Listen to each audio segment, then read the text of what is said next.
Congressman Paul, thank you so much for joining us this morning. A new Des Moines Register poll is out. It shows you in second place, very close to Mitt Romney at this point. Another figure that caught our eye goes back to what so many of your colleagues on the campaign trail have been saying about you this week, and that is that you are unelectable. That has been quite the word when they talked about you this week. And in this poll, 29% of likely Iowa Republican caucus goers also found you the least electable of all the candidates. Why is that? Well, maybe it's not true. I've been pretty electable. I was elected 12 times once people got to know me in my own congressional district. So I think that might be more propaganda than anything else. So we'll wait and see. We'll know a lot more about how the election goes tomorrow. Being elected among folks that know you in a small district in Texas is somewhat of a less daunting task than across the country, and there is the feeling, and I'm sure you've heard your colleagues say, he's not electable, he's too far outside the mainstream, his views on foreign policy, et cetera, et cetera. I wanted you to respond again to that, but I want you to listen. You've been very tough on Newt Gingrich, calling him a serial hypocrite, et cetera, and he replied in kind, and I want you to take a listen to what he had to say. I think as a protest, he's a very reasonable candidate. As a potential president, a person who thinks the United States was responsible for 9/11, a person who believes, who wrote in his newsletter that the World Trade Center bombing in '93 might have been a CIA plot, a person who believes it doesn't matter if the Iranians have a nuclear weapon.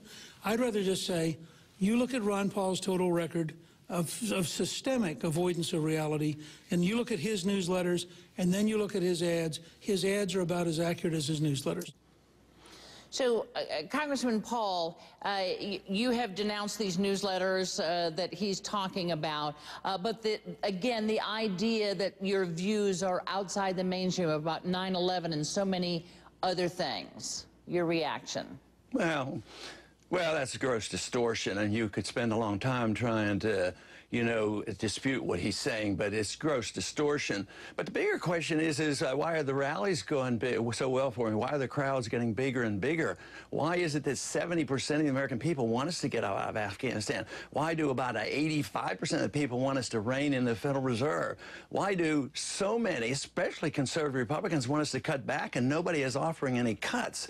So I would say that I'm pretty mainstream. I think the people who are attacking me now are the ones who can't defend their records, and they've been all over the place. They've been flip-flopping, and they can't defend themselves, and they're having a little trouble finding any flip-flops on me, so they have to go and dig up and distort and demagogue issues. But if you look at the real issues that count, and I wish we would concentrate on that, and that is the foreign policy, the spending, the monetary policy, the personal liberties that I talk about all the time. And under with those conditions, this is where I get the support. And not only is it with Republicans, but these views are really, really,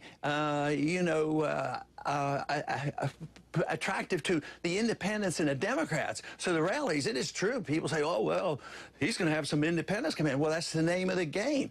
You get people, you bring coalitions together. You get the frustrated progressives, you get the independents, you get the Republicans who truly want spending cuts, and all of a sudden, I'm mainstream. So they're looking for things. They're struggling, and they're demagoguing the issue. Let me ask you, you have addressed a lot of these complaints about past writings that were at least under your name, but that you said you had no knowledge of and didn't write. But there was one thing that caught my eye when I was looking through some of the briefing books, and it was something that was in the congressional record that you inserted into the congressional record from June of 2004. And I wanted to talk to you about it. You said, contrary to the claims of the supporters of the Civil Rights Act of 1964, the act did not improve race relations or enhance freedom. Instead, the forced integration dictated by the Civil Rights Act of 1964 increased racial tensions while diminishing individual liberty. So my question to you is, whose individual liberty did it diminish, and do you think the country would have been better off in terms of race relations without the Civil Rights Act of 1964? Well, we could have done it in a better way, because the Jim Crow laws obviously had to get rid of, and we're all better off for that, and that is an important issue, so I strongly supported that. what you don't want to do is undermine the concept of liberty in that process. And what they did in that bill was they destroyed the principle of private property and private choices. So if you do this, all civil liberties are protected by property rights, whether it's your TV stations, that's a piece of property, whether it's a newspaper, whether it's a church building, or whether it's the bedroom. This is something that people don't quite understand, that civil liberties aren't divorced from property. So if you try to improve relationships by forcing and telling people what they can do, and you ignore and undermine the principles of liberty, then the government can come into our bedrooms, and that's exactly what has happened. Look at what's happened with the Patriot Act. They can come into our houses, our bedrooms, our businesses, and so the principle of private property has been undermined, and it was started back then. But they can't twist that and say that I was against or favor Jim Crow laws or anything else. I mean, it's the government that causes so much of the racial tensions when you look at anything from slavery on down to segregation in the military and the Jim Crow laws. And right now, the real problem we face today is the discrimination in our court system, the war on drugs. Just think of how biased that is against the minorities. They go into prison much way out of proportion to their numbers. They get the death penalty out of proportion to their numbers. And if you look at what minorities suffer in ordinary wars, whether there's a draft or no draft, they suffer much more out of proportion. So those are the kind of things of discrimination that have to be dealt with, but you don't ever want to undermine the principle of private property and private choices.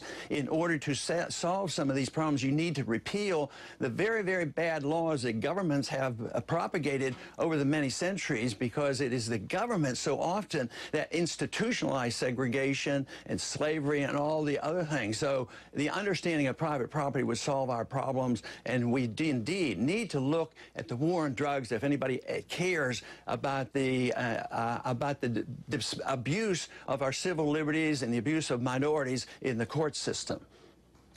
Congressman, stick with me a minute. After the break, more with Ron Paul on his Republican rivals and those never-ending rumors about a third-party bid. Congressman, on Iran, a lot of your colleagues on the campaign trail have said this idea that it's okay for Iran to acquire nuclear power, which they say you have suggested is no big deal, is one of the huge things that they hit you on. We're now learning that scientists in Iran have produced the country's first nuclear fuel rod, this according to Iran itself. Does nothing give you pause about a country like Iran, which is an enemy of the United States, basically, acquiring nuclear weaponry? Sure it does, and those words you were trying to put in my mouth just aren't true. I'm very concerned about it. Matter of fact, I'd like to see a lot less nuclear weapons. At least Iran is in the nuclear non-proliferation treaty, so I would say that's a step, and they do have inspections. The AEIE did not find any evidence that they are on the verge of a weapon. You know, and even the head of the Mossad in Israel are saying, well, you know, even if they had a weapon, they are not an existential threat. So I think we need to get this into balance. I don't want them to have a weapon. We have to be careful. We have to contain them if they do get one. But if even Israel's top Mossad leaders are saying they would not be an existential threat, and if we said go easy, matter of fact, Meir Dagan said in bombing those sites right now would be stupid. So I would say that we just need to be more cautious. I think if we overreact and participate in bombing Iran, we're looking for a lot more trouble. We went into Iraq carelessly. We don't need a war in Iran carelessly. So this is my argument. But to say that I don't care, that's just not fair. Okay, let me move you on to politics, since that's we're kind of in the political world right now here in Iowa. You have not precisely ruled out a third-party bid. I'm wondering if some of these attacks on you that have been out there for the past 10 days have given you any pause about staying inside the Republican Party? I haven't even thought about it, except when people like you keep asking me about it, because I have a race going. I'm essentially tied for first place, and why would I even consider doing anything like that? But I don't like absolutes. I don't want to say I will never do so-and-so, but I have no plans on doing it. We're doing very, very well, and people should just be a little bit patient. You know, on Tuesday we're going to find out a lot more about the future of this election. And you have also said that your support of any colleague that might beat you and become the Republican nominee would depend on how close they came to your views on certain things. In particular, does that include oversight of the Fed, or what in particular are you talking about? And who comes closest, do you think, to being a candidate you could support right now should they beat you? Well, I think they all fit the status quo. None of them really challenges foreign policy. They don't challenge the spending. Nobody has proposed any real cuts. Nobody really challenges the Federal Reserve. But I think it is going to shift. Matter of fact, they do hint at it. A few have said something about auditing the Fed, and others at times have hinted that maybe we ought to be a little more cautious and a little more diplomatic with our foreign policy. So I'd have to wait and see, you know, what the platform looks like.